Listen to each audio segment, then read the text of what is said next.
Alors, nous remercions beaucoup notre frère. Alors, vous savez, si les maladies de génie vous atteignent, souvent ce sont des tests de Dieu vis-à-vis de sa créature. Voilà, donc si ça vous arrivait, vous devez être capable de vous orienter exclusivement vers Dieu et éviter certains actes qui peuvent aggraver la situation. Donc le mieux, c'est de se retourner vers Dieu, faire des doigts pour pouvoir préserver ce qui reste et pouvoir recouvrer la santé. Et ne pas prendre votre temps à tourner à gauche, à droite pour chercher des problèmes pour ajouter. Parce que dans les recherches tous azimuts, vous pouvez aller rentrer dans des situations qui vont encore compliquer votre maladie.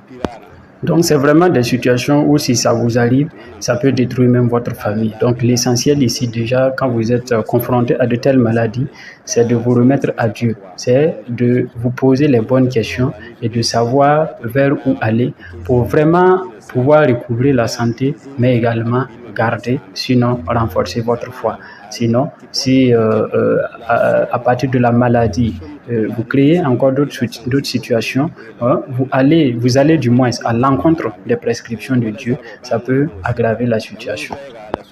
Si vous faites ainsi, et s'il plaît à Dieu, vous pouvez aller tomber sur un praticien qui va vous aider à guérir définitivement du mal, de préserver votre famille et de préserver votre foi.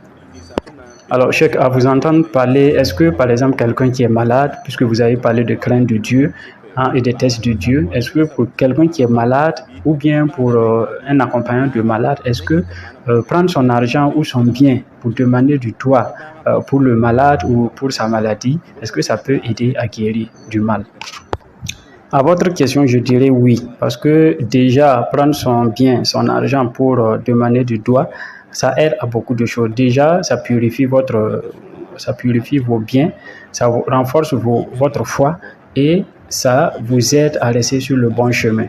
Donc, je dirais oui, ça peut aider à la guérison.